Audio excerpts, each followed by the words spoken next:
So the way we're going to work today is all of you put your names into this bucket right here. And I'm going to pick out randomly your names with questions, 3 at a time.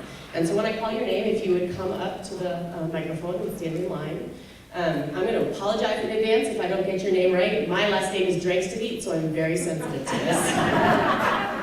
I also, for those of you that know me, am a stickler about time. So I would just ask you all today to be sensitive to your fellow residents who are here, to keep your questions short and on point, and be respectful of each other and the senator's time. So with that said, and without further ado... Could I say one word before? Can you hear me? Yes. So I'm not going to use the microphone unless you tell me I need to. That's point one. Point two is we've been doing these town halls, and I'm going to tell you in a minute where, and we found that it's worked for people to submit their names because there isn't screening of questions or any of those kinds of concerns. If that's how you guys want to do it, we're glad to do it that way. We could also just take raised hands, whatever you would like to do. Should we do it the way we'll do it this way? We'll do it this way.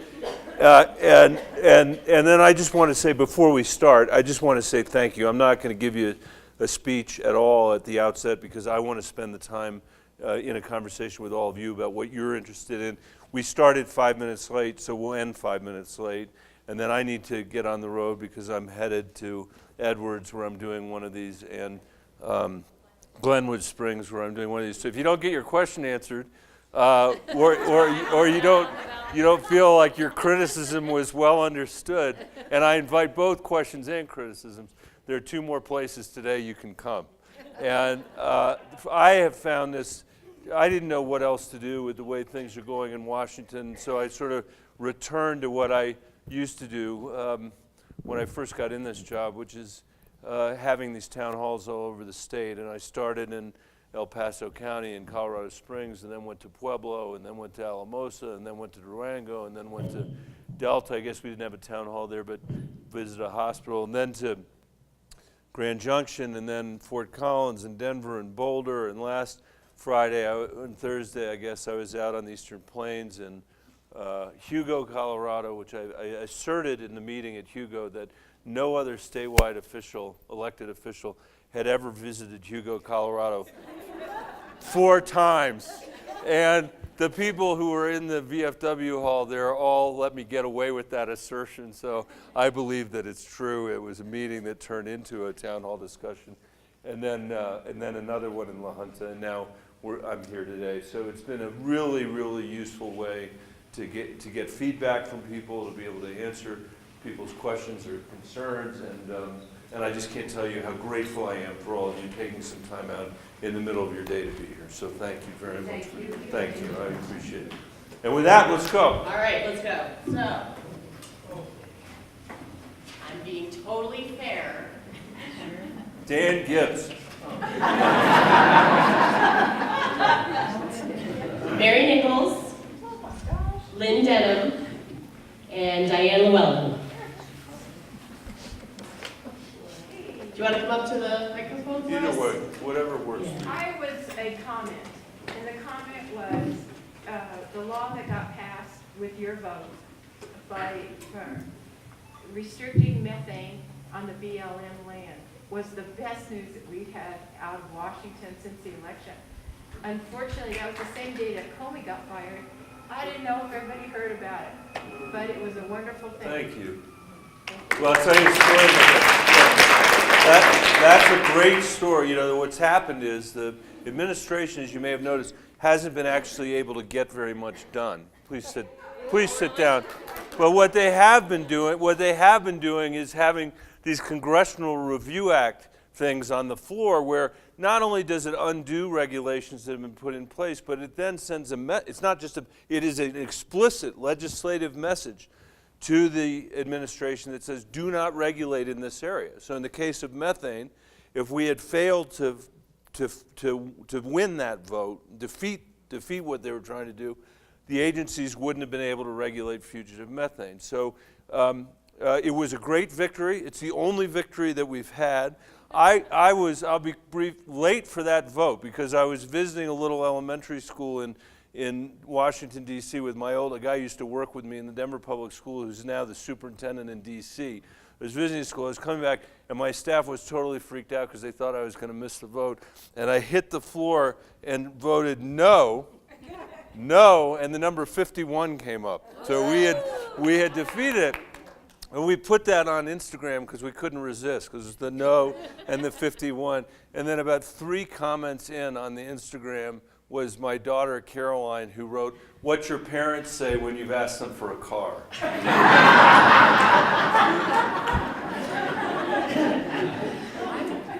I'm Diana Mellon. She was less focused on the methane rule. However she can get that in, right? I'm posing this question for the Summit Interfaith Council. With all the things that are going on, it's hard to narrow things down to one question. But with the mess we have in our country, is there any chance in the near future of doing anything at all about immigration reform? Thank you for the question. I've had one meeting at the White House since the president became president. And in that meeting, I brought up immigration reform. And I said to him, Mr. President, there was a bill that was passed by the Senate that had almost 70 votes at a time when you almost can't get 70 votes for anything. And immigration's hard. It's not an easy issue. And you should look at that bill, because there's a lot in there that I think you'd agree with. There's some things you might disagree with. Lamar Alexander, who's a Republican from Tennessee, who's, I think, a wonderful guy, was also there. And he said, on immigration, he said, you could be like Nixon going to China on this issue. And he said, I'm interested in doing immigration. Then the whole thing went downhill from there, because one of the other Republicans that were there said, you should check with your new Attorney General and see how he feels about that bill. But I was part of the Gang of 8 that negotiated that bill in the Senate, 4 Democrats and 4 Republicans. And I've said all over Colorado and a lot of places in this country that when people are feeling really grim about Washington and they're saying there's no leadership there, you deserve your 9% approval rating, which that's the one thing the president has managed to do, is increase the approval rating in Congress. It's no longer 9%. I think it's like 20%.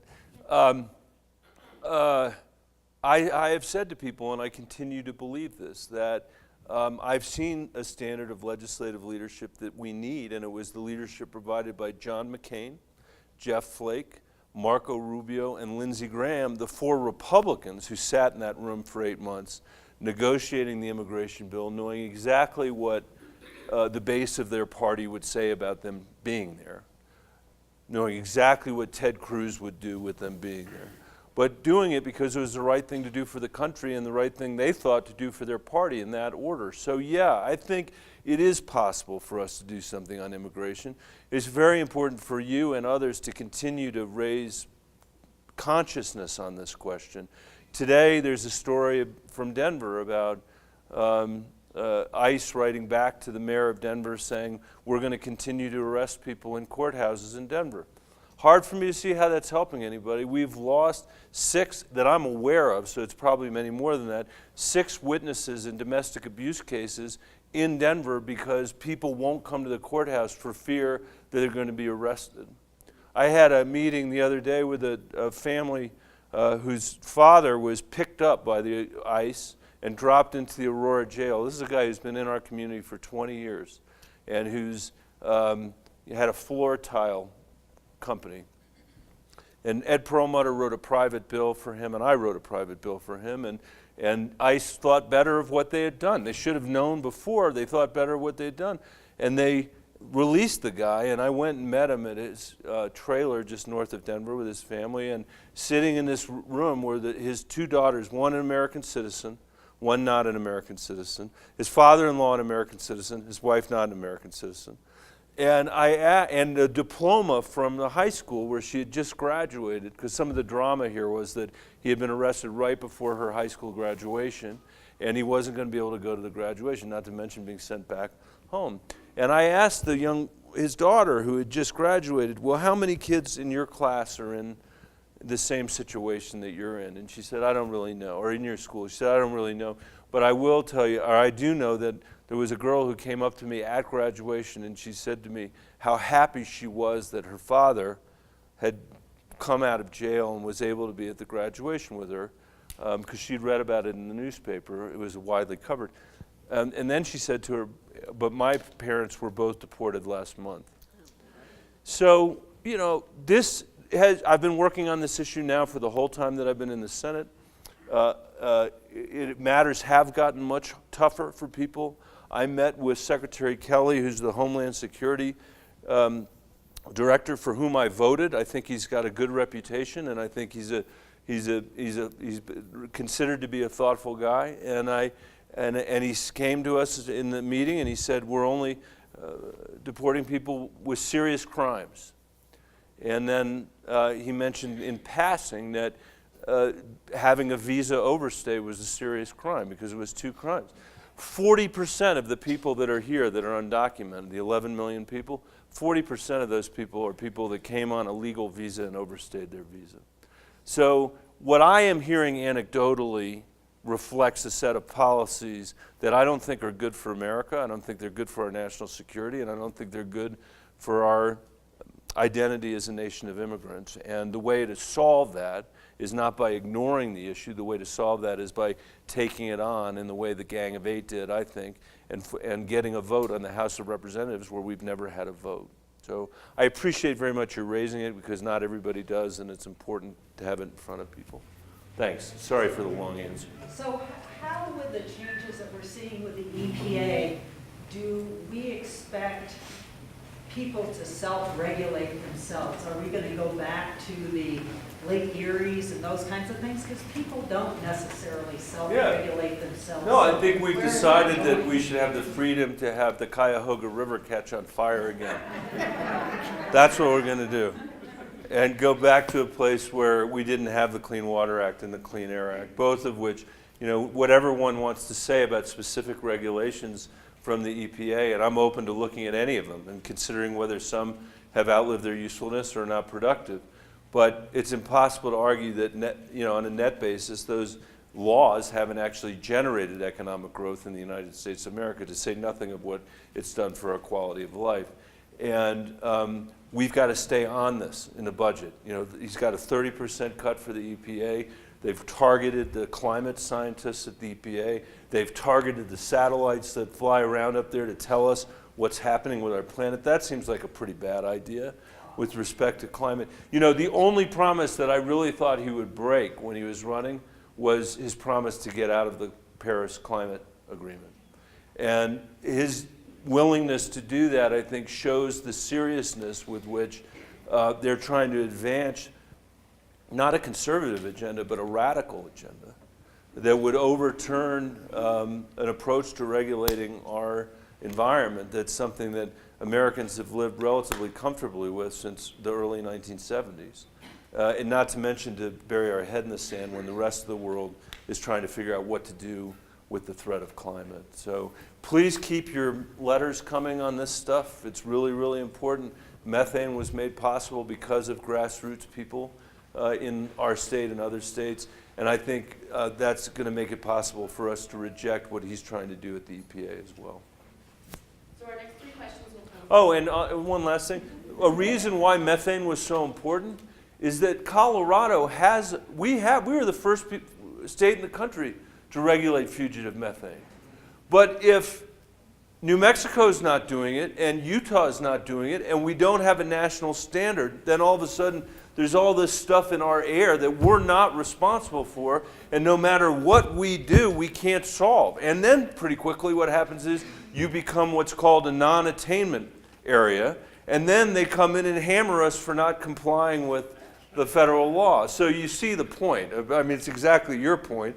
There's a reason why we've got a national system of these sorts of regulations. Okay. All right, so our next 3 questions are from Jill Slater, Harold Grant, and Sally Lewis. So Jill? Great. I'm Harold, All right. It's about prescription drug prices. You know, I'm a capitalist in spite of what some people would characterize Democrats as socialist. I like capitalism. But when corporate greed gets out of hand and they price drugs so high that a person who needs a life-saving drug can't afford it, I kind of look at that as a capital crime of trying to commit murder, you know. is there anything we can do about out-of-control drug prices? Okay, well, even though you have the footwear on that you have and the socks on that you have, I will accept that you're a capitalist. But a Summit County capitalist. And I have had to defend myself for years on this subject, so I feel your pain. I really do. I really do. I agree with you, and I agree, and I think the way to solve this problem is that Medicare should have the ability to negotiate drug prices with pharmaceutical companies. It's ridiculous that we don't have that ability. We know we can do it. The Veterans Administration does it. Maybe what we could do is simply take the pricing that the VA gets and allow people that are on Medicare to be able to do that as well. And I've had meetings actually as recently as yesterday with a former official of the last administration on this very subject. So this is a big focus for me, based on having run for election in the last cycle and heard people everywhere I travel talk about how difficult high prescription drug prices were for them. So I think you're right on it, and I think there's nothing look, think about this in capitalist terms. If you have leverage, if you have negotiating power, you ought to be able to negotiate a price. That's understood as a basic principle of capitalism. And we've given that away with respect to the Medicare system, and it's allowed people to price drugs in a way that has nothing to do with the market or research or anything else. But what do you do for people who are not on Medicare? Can we control prices? It will help, that will help drive, I think that if we can do it on Medicare, it will help drive pricing for other folks as well. And then there are a lot of other things we need to do on healthcare, but I'll leave that for another question. And if I'm not asked the question, I'll do it before I leave. I just heard Amazon is going to get into pharma. Really? I don't know the details. It's just something I just kind of heard this Okay. week. Amazon gets into it. That could shift. Hi. I'd like to know the status of the healthcare bill in the Senate. Are the Republicans going to be able to force a vote on that soon? Yes is the answer to your question. Just for a review here, because I spent a little bit of time at your clinic and with Dan Gibbs this morning, and once again understand, I think, have some sense of the struggles that people have here accessing health care and the price that people are having to pay, not just here but throughout the basically from here all the way to Grand Junction and north to Steamboat. It's among the most expensive places in America to buy health care. And we've got problems all over the country, and all over our state. And let me say first about the House bill, and then I'll talk about the Senate. If you set out to design a bill less responsive to the criticisms I have heard of Obamacare, and I'm happy to go through what some of those are if people are interested. The criticisms people have had that either just don't like President Obama or don't like the Affordable Care Act or don't, whatever it is. So I'm thinking of Republicans mostly, not Democrats or independents. If I were to set out to write a bill less responsive to those concerns than the bill the House of Representatives wrote, I think it would be impossible to write a bill less responsive. Because in all those criticisms that I've heard of Obamacare, I haven't heard people say, could you please give a $440 billion tax cut to the richest Americans to try to deal with our health? Could you please give tax cuts to these insurance companies? Please, would you do that? And nobody said that to me. Very seldom have I heard anybody say, it'd be a good idea to cut Medicaid by a quarter, which is what that bill does. That's before you add in what they're doing with their budget. So that's about an $880 billion cut to Medicaid that they've not just proposed, they've passed. So go out to eastern Colorado, or to the West Slope and find rural hospitals who have finally been able to do something about folks in their communities that have uncompensated care because they're now on Medicaid, who now are going to have tons of uncompensated care, which is only going to mean more people in the emergency room that we're all going to have to pay for, which was the problem we were trying to solve before. People aren't asking for that. Today might be the first day, but I haven't had people ask for that. And then in between, I joined the Freedom Caucus in their critique of the bill that the House passed, because it really is just Obamacare light. We're going to stop having, we're going to have you buy insurance, but they don't have to cover pre-existing conditions, and we can treat being a woman as a pre-existing condition, and all that stuff. And at the same time, we're going to give you not subsidies, but tax credits that are going to be worth less than what you're getting today. So when somebody in Routt County says to me, I know we're not there today, but it's a recent place where I've had this conversation with somebody, says, Michael, why are you requiring me to buy something, insurance, that's really expensive because there's no competition here, that has a really high deductible, so it's of no use to my family? Why should you require me? Oh, and by the way, I make enough money so I'm not eligible for the Obamacare subsidies. Why would you make me buy that insurance? To me, that's a completely reasonable critique of Obamacare. That is Obamacare. That is it. I got it. He's right. I think that's right. And what are we doing to increase competition in Routt County or Summit County? Or to create a public option so you've got something other than private insurance to rely upon if you'd like to do something else? Or to allow people to buy into Medicaid or buy into Medicare? What are we doing to do all? That's exactly the opposite direction the House bill goes in. And that's why the CBO says it's going to throw 24 million people off health insurance. Now we're in the Senate. And what the Senate is trying to do is find something that will get 51 votes. They're not attempting to get a Democratic vote. And they're having a hard time in their caucus trying to figure it out. I mean, one day this week it sounded like they were going to be able to pass it.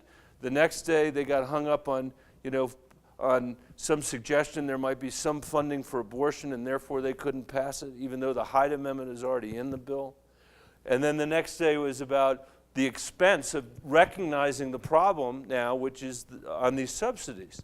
So I don't know where they're going to get. What I do know is in the next 2 weeks, they need to hear from all of you. All those Republicans down there need to hear from all of you about what the effect is going to be on your community if this health care bill is repealed. And I would say, tell them what you want. More access, more transparency, less cost, not having to make decisions that no other person in the industrialized world has to make. Choices about, what they have to do to get health care versus what they have to do to provide something for their kids or for their grandkids. The level of economic insecurity that exists in this county because of our screwed up healthcare system shouldn't be tolerable in the United States of America. Shouldn't be. So in the meantime, we've got a lot of work to do together, but in the short term, I think you need to make sure that people there hear your voices before they cast that vote, and that it's not going to be acceptable to you that it's not as crazy as the House bill. The question is, after all this rhetoric about how Obamacare has destroyed America, destroyed jobs, destroyed our capitalist way of life as we know it, all that stuff, after all of that, what is your bill actually doing to create more opportunity for people in Summit County to get health care? I can tell you the answer is nothing, zero.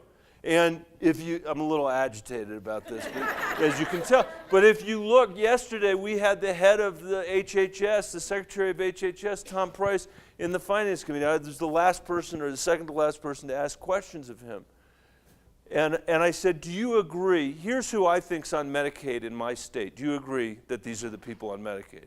And over half the people are children. There are a bunch of people that have spent down their life savings. I'm sure you know many people like this, spent down their life savings for the privilege of being in a nursing home paid for by Medicaid. And then there are a whole bunch of people that are working in jobs that aren't paying them enough to buy private insurance. That's who's on Medicaid. Do you disagree with that? No. Well, maybe there are a few people that aren't getting Medicaid and they're not working. Okay, maybe there are a few. you've just cut the program by 25%. And now what do you say to somebody, what do you say to Dan Gibbs and the hospital here about who's going to cover those kids? Who's going to cover those people in the nursing homes? Who's going to cover the people that are working at Walmart that aren't paid enough to buy private insurance? Because that's the result of the bill they have passed. Why? So they could pay for tax cuts for people who don't need insurance because they can pay doctors for their medical care. That's the situation that we're in. And if it sounds crazy to you, it is crazy. And if it sounds like it's not the direction you want to head, this is a place where you really need to say, this is not where we want to go. And I think the likelihood is very high that before July 4th, we have a vote on this in the Senate. And that's one of the reasons I'm doing these town halls. So if you don't mind, you've made a career with bipartisanship, and I think it's an admirable thing to do, especially today in Congress.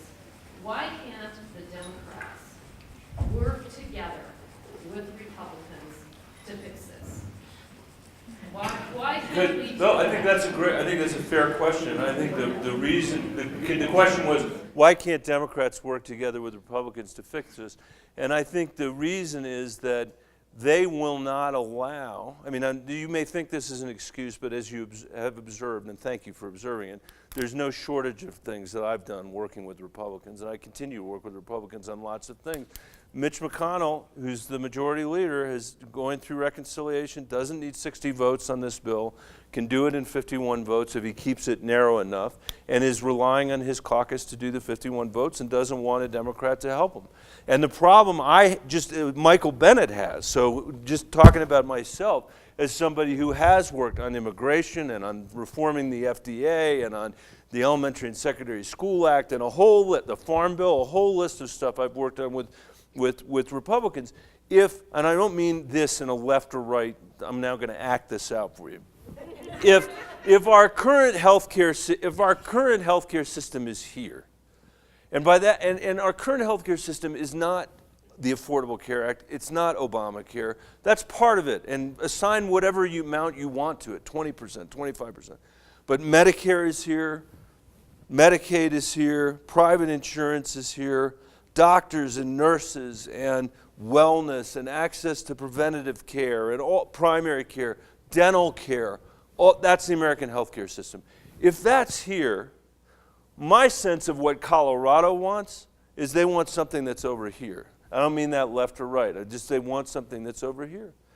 And the House bill is over here. So the idea that we're trying to make a compromise between something way over here versus something that America really wants and Colorado really wants versus what we have, which is a reflection, in my view, that the Affordable Care Act, it turns out, didn't actually go far enough. And we didn't do enough on cost, and we didn't do enough on access, and we certainly didn't do enough on transparency. And I think that's gotten in the way of my ability, even though I do have a lot of bills, like with Rob Portman and other people that are Republicans, that would help us with, help us do a better job on Medicare and some other things. That's my answer to you about why it's been so difficult. And what I hope happens is they hear from the American people. McConnell's able to demonstrate that he can't get it through with just Republican votes this month, and that we'll then come together as Democrats and Republicans and address the issues that people need. Do you know where your colleague in Colorado I do not. stands? I do not. I have a question about education. I will say he was one of 4 senators, 4 Republicans, who sent a letter to McConnell saying that he was uncomfortable with the Medicaid cuts that were coming out from the House. And I think if that's true, he should be making sure that whatever's happening in the Senate is something that reflects that discomfort or lack. Go ahead. I think you're probably aware of the angst in the general public about so many regulations or threats to cut programs. People are really concerned, and we really would like to see the Senate be able to help thwart some of the proposals that are coming out of the administration. And I'm particularly concerned about education and Betsy DeVos's proposals for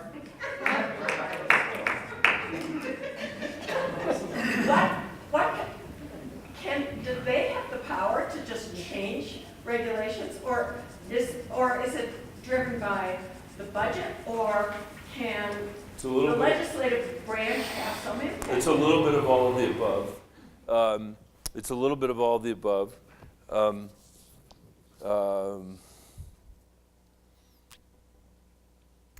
just thinking about her, but I'm gonna. But it. Let me start with the budget. Well, let me start with regulations. I'm for getting rid of regulations that don't make sense. I always have been, and I think that there are ways in which, in a world where you can much better measure outcomes, environmental outcomes, for example, and other outcomes. It might be better to focus on those outcomes more than focusing on input. So a common example that comes up is a farmer or rancher who would like to put their storage tank in one place, and the federal agencies tell them they have to put it somewhere else. I think there ought to be an opportunity for that farmer to say, you know what, I've got a way of doing what you're saying to me cheaper. And in the time that I've been in the Senate, I've been for that kind of stuff. Like, let's try to fix it. On the other hand, I'm completely against the idea that a wholesale dismantling of the EPA, the Department of Agriculture, the regulations that go on with the Clean Water Act, the Clean Air Act, methane regulations, the Dodd-Frank bill that the House of Representatives repealed yesterday. I mean, that's taking a sledgehammer to all this stuff, and it's forgetting the history of how we got where we got. And I think the place where the brakes are going to be put on is the Senate. So, for instance, they will not get the Dodd-Frank repeal through the United States Senate. They need 60 votes to do it. It will not happen. The budget stuff, I think that the president's budget, which I have viewed, I didn't bring my list today, I wish that I had, as an assault on rural Colorado. An assault on rural America at the last moment that rural America needs to be assaulted by our president, is dead on arrival, because not only will Democrats not support it, Republicans won't support it. And I think that's going to be true for a number of the efforts that he's trying to make. The place where we have to be focused, there's a lot of places. Financial regulation is important, I just mentioned. I do think the place where they're coming strongest and hardest is on climate. And as I mentioned earlier, I think the Paris withdrawal is a signal of that. The efforts on all these things, including methane, is a signal of that. And we have elections have consequences. And one of those consequences is we now have a head of the EPA who doesn't believe that climate change is real. And we have a president who thinks it was a hoax perpetrated by the Chinese. We're in a period now where we're going to have to push back on all this stuff.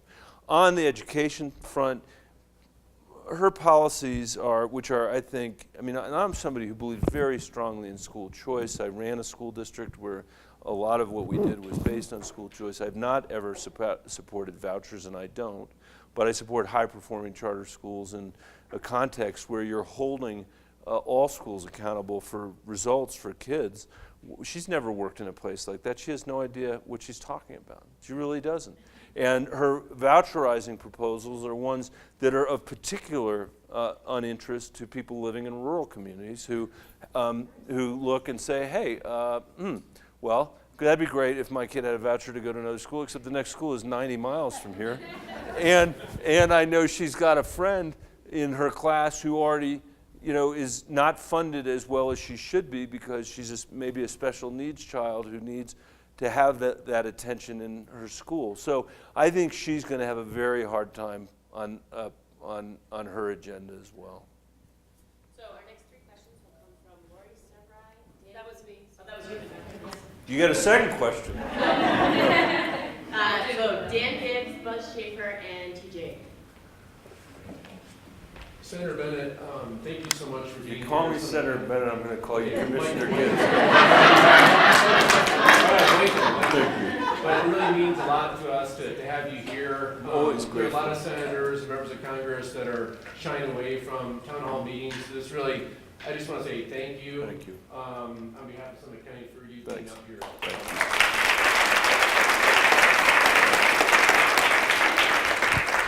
We spoke about healthcare, but I just want to give a real local content for when you're probably going to speak on the Senate floor about what this means to us here on the ground.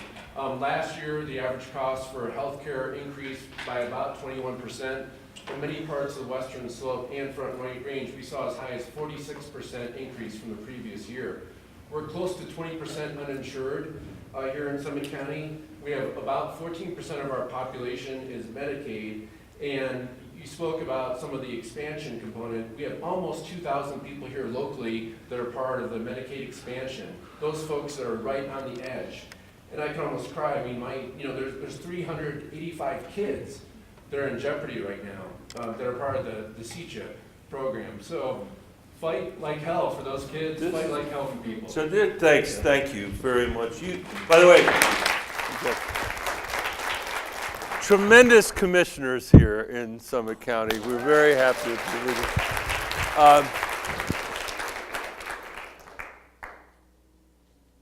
Where does this 25% cut come from?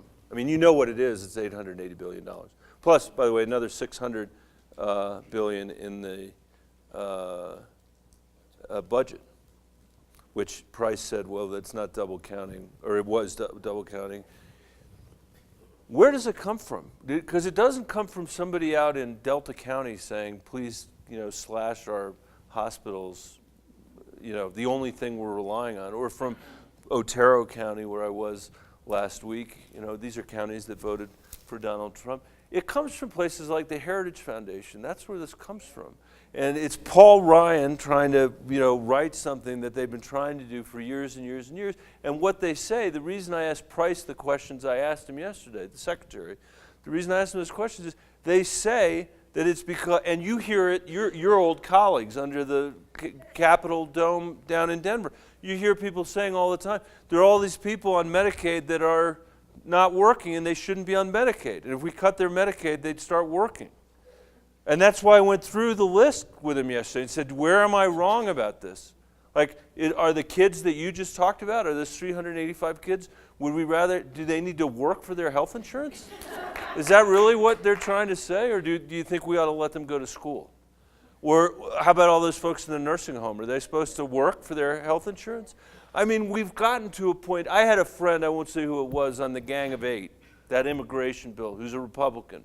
And we'd be having these conversations about immigration. We'd come to a subject like the earned income tax credit. That was one. And should people in our bill who are working here lawfully now, because under our bill they would have had the right to work here, they're earning a salary, would we say to them, you can't earn the earned income tax credit? And he would say, why do we want to be mean? I heard him say that 2 or 3 times in that context. And what I realized was, in his mind, that's why the way he was distinguishing between his Republican Party and the Tea Party. And I think that Medicaid cuts that they're talking about are just fundamentally mean. And they're not fiscal, there's this idea that they're fiscally responsible. Really? Okay, so for them to be fiscally responsible will mean that you are actually going to drain Summit County of people from those nursing homes. You're going to stop paying for it. You are going to stop covering those kids. You're going to stop doing that. And of course, that's not what happens. What happens is Americans being Americans, we cover people. It's just that because the federal government can't get its act together, we do it in the most expensive way possible. So people end up having to go to emergency rooms instead of getting primary care because that's the only place they can get coverage. Or you've got your clinic here. I don't want to speak out of turn, but just some numbers. 53% of the people there that got coverage there, got medical services there. And we're not talking about, this is Summit County. 53% of the people there last year had no insurance. 33% of the people that came in had Medicaid. I think those were the numbers. 33% had Medicaid. I said, well, how is it possible you got 53%? Because they make too much money to be on Medicaid, but they don't make enough money to be able to buy private insurance in America. That's the problem we have to solve. And it's not what the House is doing. So I will fight like hell, and you need to too, and everybody in this room needs to too, because we can do a lot better than what we've got in front of us.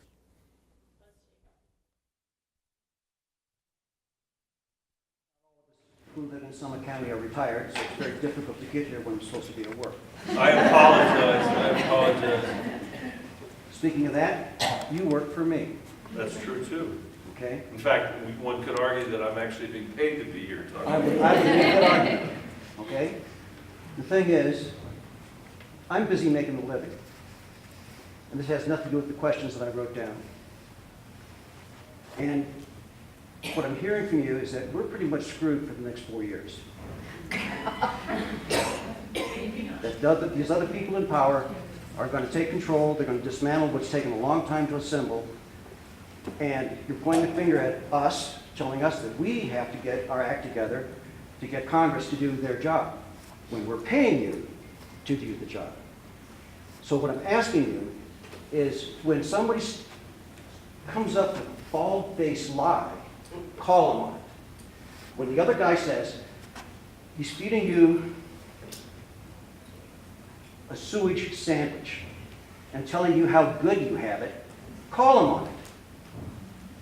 We need people who are not going to sit back and take it and say, if they're not going to behave in a gentlemanly way, you should behave with manners, but fight back.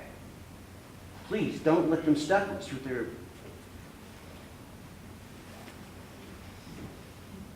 They don't know the meanings of the words they're using. Call them on it. For example, here in Summit County, we use eminent domain to take away river property because it's a betterment for the city of Silverthorne. The guy who did this, who's behind us, says he's a capitalist. Okay? So why do we use eminent domain? Why don't we just buy the property? Because, well, they were asking too much for the property. They thought that they had property on Ajax, and it was ski-in, ski-out property, and that's how much they wanted for their property. I said, whoa, you have the wrong words here, you see. You're saying that these people are asking too much for their property, and they're being capitalist. Now, you say you're a capitalist. You should be all on their camp. They're asking too much money for the property. They're capitalists. You say that you're a capitalist, and you're going to take their property and live with me. That's socialism. So why are you telling me you're a capitalist when you're acting like a socialist? Call them on it. Okay, so here's what I'd say. First of all, thank you for coming here from work. I really appreciate it. Second, I hope I'm doing what you say I need to do, but I'm just thinking. I think of two that come to mind. One, yesterday, if you go on the internet and watch the interaction with Secretary Price, it's exactly what you're talking about. He's making up words about, and I said, well. There was a quote that I sent out several months ago from Thucydides in the middle of all this debate. And the first thing he says, in a world, this was centuries ago, and it was in the context of the Supreme Court stuff and the filibuster and blowing up the nuclear option and all that kind of stuff. I won't bore you with details of all that. But in the context of that, he described a similar thing centuries ago, and the very first thing in the paragraph is words had lost their meaning. And I think that's exactly right.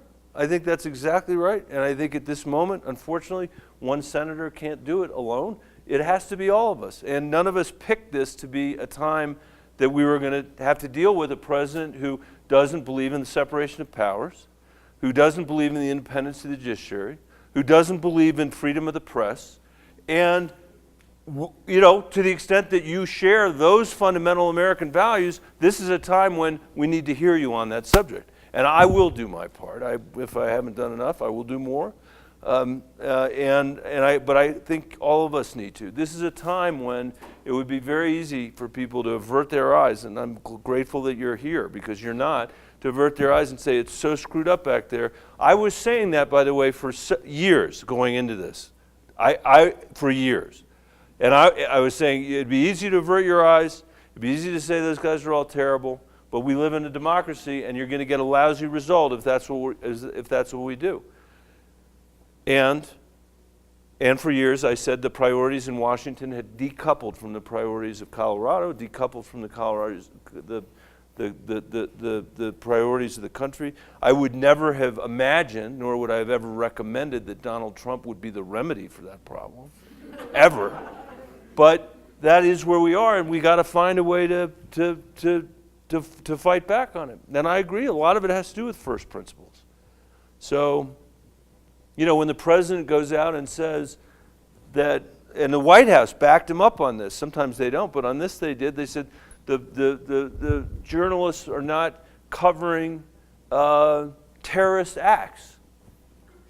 And then newspapers all across America had to and then they put out a list of all the terrorist attacks that they said journalists hadn't covered. So then journalists who have other things to do had to put out a list with hyperlinks on the front page of newspapers all over America saying, no, actually, here are the instances in which we covered the attacks that you're talking about. And this is from somebody who should know that there are journalists who have literally been beheaded in the Middle East, covering the story, trying to tell us what's really going on with ISIS or what's really going on in Syria. And if you don't think this is part of a broader effort to try to disenfranchise the American people from their democracy, I think you're wrong.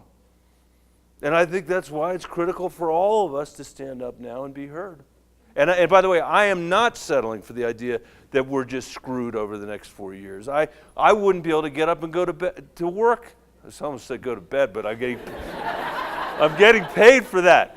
I wouldn't be able to get up and go to work in the morning if I felt that way.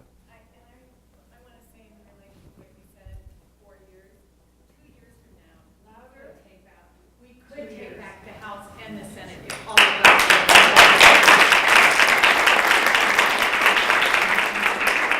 We're coming to the end of our time, so we have time for one more question. No, I said if people want it, we can go a little longer because I started 5 minutes late, and I want to respect everybody's time, particularly those who came from. But whatever you got. So if you got 3 more, maybe we can. Okay, we'll do 3 more. So TJ, you were next, there you are. Thank you for being here. Thanks for Very being much here appreciated. yourself.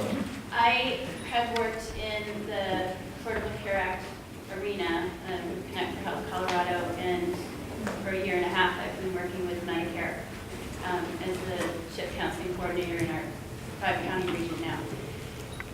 I am wondering, what role have we allowed, or too much allowed, the insurance industry and the insurance carriers to help decide our rating areas, to decide the pricing, what markets they can be in. One of the things I queried about for so long, and I've been doing lots of research and thinking about it, and I've been in consumer economics before I moved to Summit County, and I don't understand how come we cannot have the insurance carriers be compelled to participate if they're going to be offering health insurance in our state. How come we have not been able to compel them to participate in the marketplace, because that would drive up competition, drive down our premiums, and if we went statewide in a 1 rating area, it would help equalize our risk pools so that we could afford, and then it wouldn't have as much potentially impact on our Medicaid system. I think a lot is the answer. I think they've had a big effect. I think it's had Dan and I were talking about this earlier today, and not the first time we've had this conversation. I think it's having a big effect on how these markets are drawn and underwritten, and because of healthcare, if you're in healthcare, you know this, because there's so little transparency in healthcare. There's so little transparency in terms of what things actually cost. I mean, at the best, sometimes you can figure out what you've been charged, but even that's complicated because of reimbursements and all the. They do, and we should be forcing them to tell us more than they're telling us, and we should be making sure that they are that they're willing to act responsibly to make sure people have predictable insurance in our country, and we don't have it. Look, let me ask you. I won't ask you a question, but just in thinking about it as you were talking about it, so much of the talking point from the Republican side on insurance has been people should be able to buy insurance across state lines. That's a fundamental tenet of what they've been running on against the Affordable Care Act. I don't really have a problem with that idea. There's no prohibition on that happening today, and the problem that you have once you start doing that is someone has to regulate that transaction. Because insurance, unlike a loaf of bread, when you buy it, you don't use it. You buy it and then you use it. And so you need somebody to be there to regulate it, to say they got the benefit of their bargain when their kid moves to New York and doesn't get insurance. How could you be, on the one hand, for that, which is implausible maybe in the way it would help? Again, I'm not against. How can you be for that and not against the idea that insurance companies should have to sell insurance across county lines? You know, and across the entire state of Colorado. And the bigger the pool, the better it is for everybody. And we're in a place where we're not doing that right now. And I think I don't have the answer standing here today, but I do know how broken it is. And it's another observation of why we need to go forward from where we are today, not get dragged back to where we were before the Affordable Care Act was passed. And you know, you'll hear the answer, by the way, sir, if you see that thing on the website yesterday at the Finance Committee, what you will hear the Secretary of HHS say in answer to my question is, well, now that people will be free, that's the word they're using, the word they used yesterday when they overturned Dodd-Frank was also the free. In the context of healthcare, what it means is you're free to buy insurance that really won't help you. And that should somehow, in our capitalist society, should distinguish ourselves as proud, free people, as opposed to all those shackled people in Europe who actually get doctors when they want to see one, and insurance. He said, yeah, we're gonna cover all these people because people are going to be free. They're going to be liberated. It's a ridiculous answer. And what they are saying is basically they want to turn all these markets over to the insurance companies for them to make the kinds of decisions that we still haven't, you know, when we haven't had a chance to make the kinds of public policy choices that you're talking about that would then allow the insurance companies to act within a range of public policy that would deliver health care the way we really want health care to be delivered. So this is, I mean, if we were working together as Republicans and Democrats, as we should be on this issue, this would be one of the very fundamental questions we'd be trying to address. The Affordable Care Act did bring in apples-to-apples comparison, so that brought in a little bit of consumer assistance in being able to make determinants of what's best for them.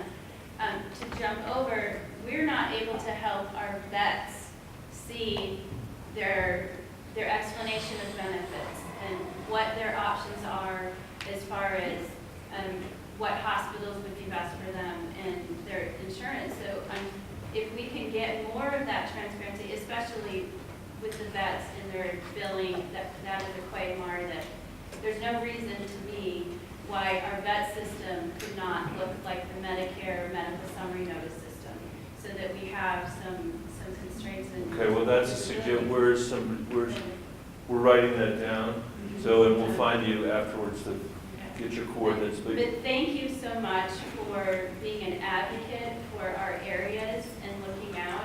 I'm terrified. I was literally quaking a little bit ago, just getting emotional thinking about what will happen to our communities, especially our rural communities, if that Medicaid expansion is taken away and the dollars are decimated. Well, thanks for everything you do. I appreciate it. Oh, we have one more question. Okay. All yes. right. So Julie McCluskey. Thank you. Senator Bennet, we so appreciate you. Let me say also, Julie, before you ask your question, how delighted my daughters would be at the ratio of women questioners versus men questioners. They would be so happy. Thank you. We're so grateful for your leadership in education, and I want to comment that we have a very high-performing, strong school district here. Our graduation rate is 95%. And thanks to Julie's leadership in our community, we have a pre-collegiate program where 100% of our kids graduate and go on to college. College, affordable post-secondary options. What can we do, what can you do to help make sure that every kid, every one of our kids gets an affordable college education? Great. So I'm going to take this opportunity to talk a little more about some other things as well as that on education. Thank you for raising it. We just spent an hour of our time here, and I totally understand the urgency on healthcare. It's a huge issue. If I had to pick one issue that keeps me up at night, it's the education of the next generation of Americans. And in a lot of places, we are not seeing the results that you are seeing in Summit County. And there are a lot of things that I would be willing to give up or give in on if I knew that,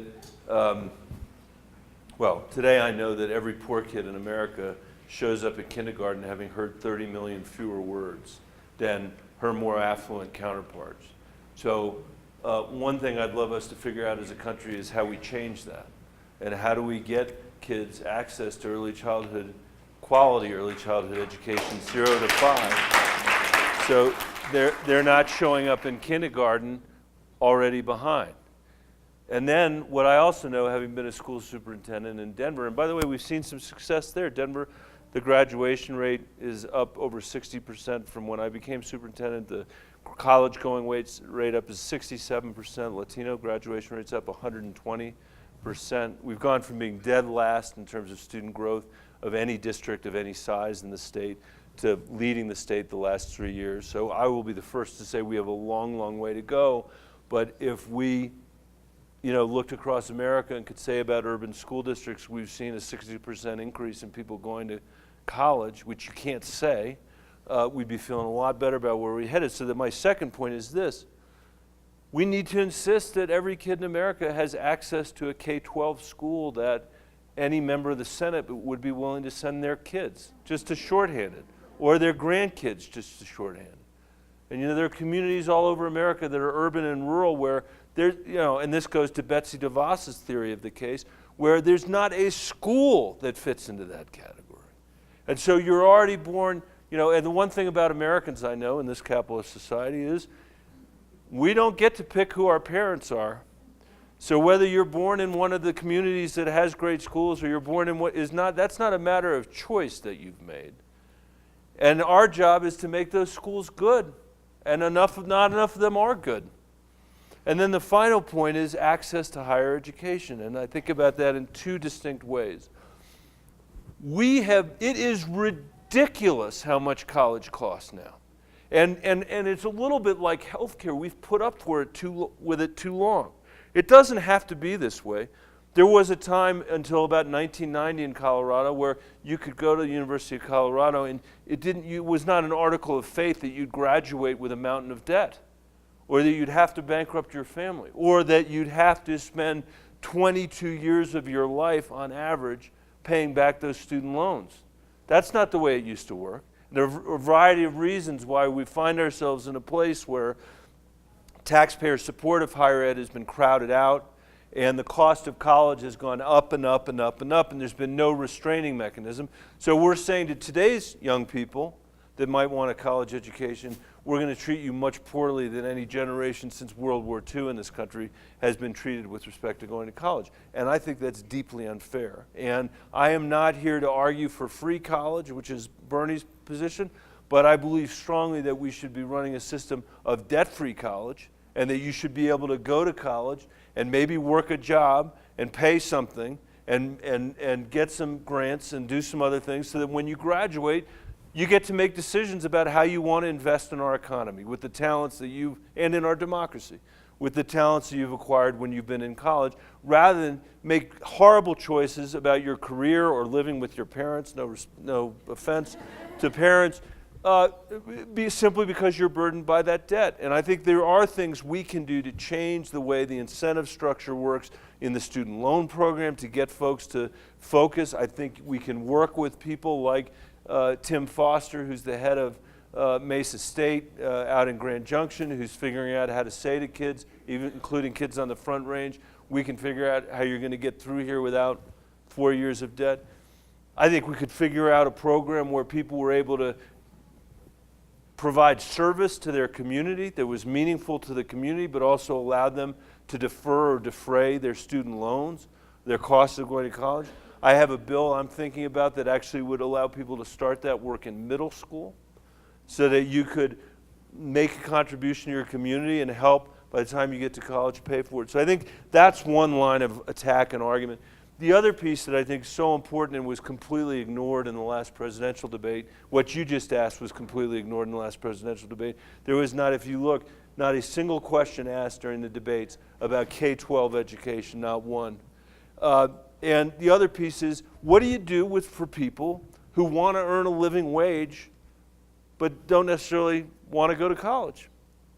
And we don't do much for those people in this country, and there's a huge amount we could do if we had an apprenticeship program in the United States that actually worked and prepared people for the 21st century jobs that we have. You know, we can talk about the failings of trade policy in America, and I'm happy to have that discussion, but if we focus 20% of the time we dedicated to that topic in the last presidential election to what we're trying to do to meet the needs of people in this economy who need an education for a 21st century job and for a job that will pay a living wage in their community, I think we would have been a lot better served than we were by the debate that we had. So just personally, no issue is more important to me than the one that you raised. And I really think that, you know, this ought to be a place where Democrats and Republicans shouldn't have a hard time agreeing, because I think we all are committed to the idea that we are a land of opportunity, and we are. And if you're feeling depressed or discouraged, I want to leave you with one last thought, and I'm going to go. And that is this. I'm going to tell you two things that I tell middle school students and high school students that come to see me in Washington. Because they're sitting there, the Capitol's there, the Supreme Court's there. There's sort of a tendency to take it all for granted, I think. And one of the things I say to them is, and I mentioned a little bit about this earlier, is I want to talk to you for a minute about the importance of relying on edited content versus relying on stuff that just somebody's shooting their mouth off on the internet. And how important it is to a civil society that we are able to distinguish between those two things.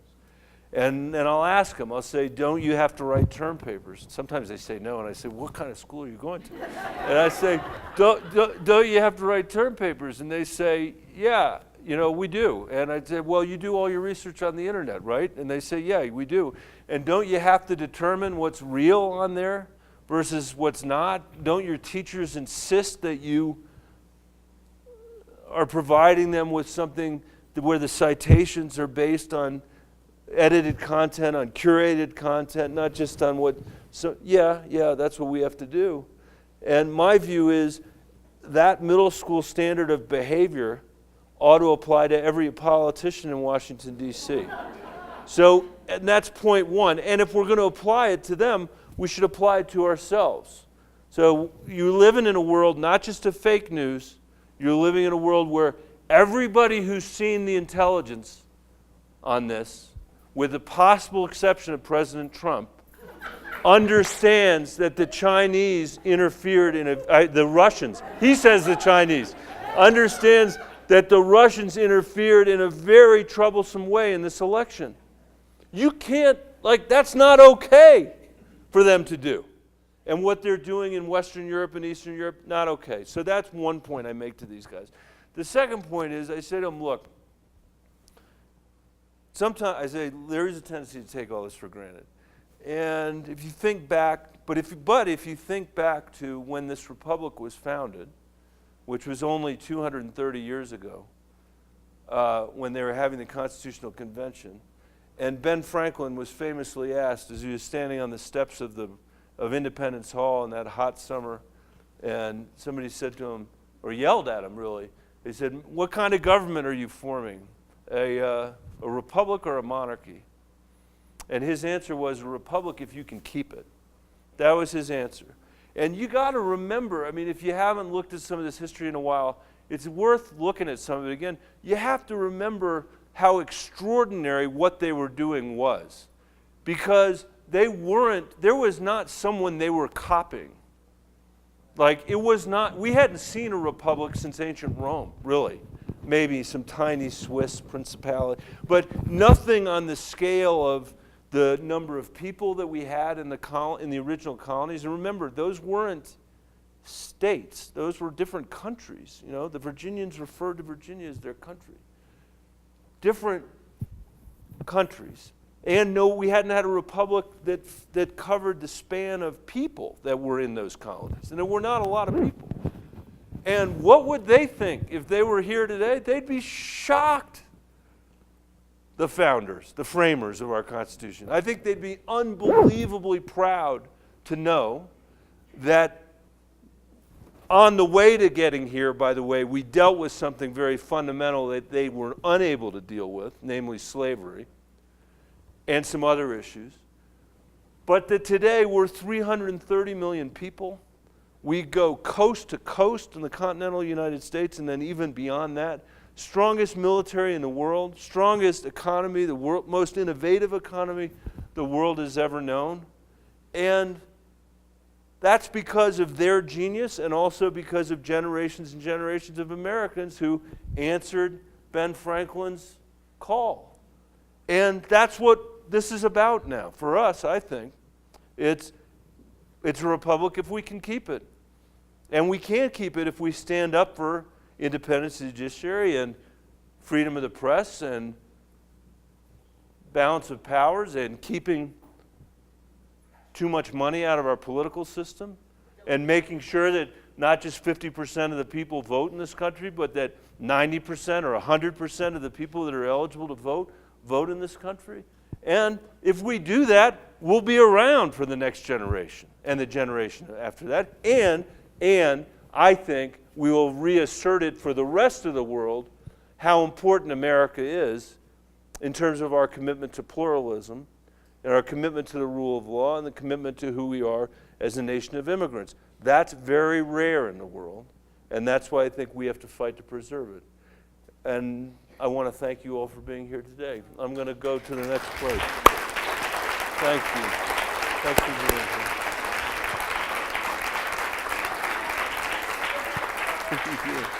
All right, thanks everybody. I gotta go. Dan Gibbs knows how to find me.